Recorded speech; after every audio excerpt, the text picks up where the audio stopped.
And Lusk is just one of the students featured on an upcoming show called Inside Appalachia, a one-hour podcast that focuses on the Appalachian region.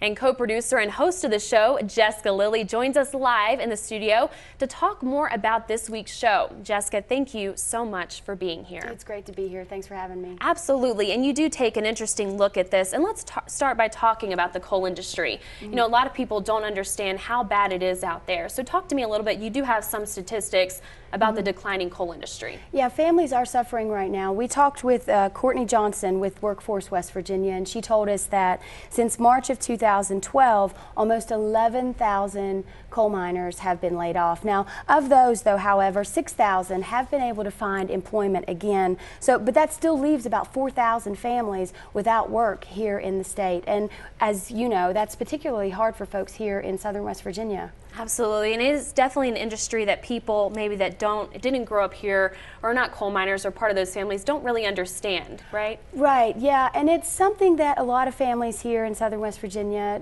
are familiar with. They talk about the boom and bust of the cycles. And you know, last year William Lusk, who we heard from his daughter just a second ago, Savannah, lost his job, and he was laid off for a few months. He was able to find employment again, but as Savannah said, you know, the mental and emotional anguish that these families go through during the boom and bust is just, it really takes a toll on these families. Now, and a lot of people that we've talked to, economists and policymakers, policy analysts, say that, you know, there's something different about this one. And of course, there's lots of things that are affecting the decline in the coal industry. But Savannah is looking to try something different, and she's getting a college education. Her dad and her mom, especially her mom, both really encouraged her to get a college education. And her dad said because he wanted her to have something better than him. And like all of our parents, as parents, I'm a parent myself, we want better for our children.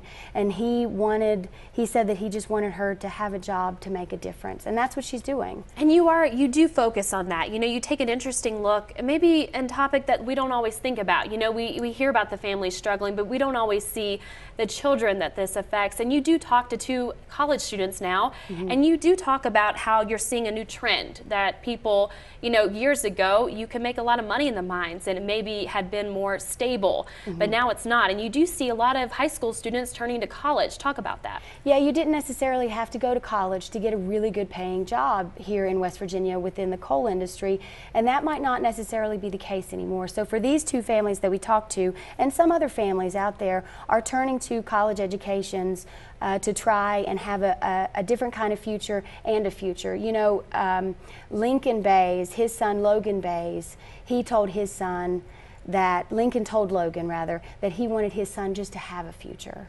And so he encouraged his son to get a college education, and Logan was accepted to Harvard, and which was a very exciting and of course proud moment for his parents. And he ended up choosing a university here within the state of West Virginia, but quickly those students, as first generation students, more and more are going, but when you're a first-generation college student, you face challenges that are very unique and very challenging. So Logan is a first-generation college student, as well as Savannah, which means that basically the odds are stacked against them. When they're going, they have these dreams, but it's not likely that first-generation college students will graduate from college, unfortunately. However, Savannah and Logan are both doing really well right now, and I have faith that they will continue to do well. And we spoke with Dr. Beasley, who is a director of retention at Concord University. And Concord has about a 40% first generation college, about 40% of the students there are first generation. And Dr. Sarah Beasley is a graduate of Harvard University, and she says that they encounter lots of different challenges, such as not feeling like they fit in, perhaps, not necessarily being able to navigate the higher education world, feeling like they have to sort of balance 2 different worlds, one at home and then one at school, because if your parents didn't go to college, then they're not necessarily going to be able to help you navigate that system and know how to, but they're encouraging. Absolutely. And like I said, Logan and Savannah are doing fantastic, and I expect to see great things out of them. All right, absolutely. And a very interesting take, and it's Inside Appalachia, and where can people hear it? Oh yes, Inside Appalachia is a weekly podcast. It's available every Friday, and this particular show will be available on Friday at 3 o'clock. But if folks want to, you can subscribe to the podcast on iTunes or Stitcher, and if they subscribe to it now, then they won't have to worry about whenever it's released or available. All right, absolutely. Thank you so much, Jessica, Lilly, for being here. And make sure you guys tune into that this Friday at what time? 3 o'clock. 3 o'clock. All right, absolutely. Thank you again for being here.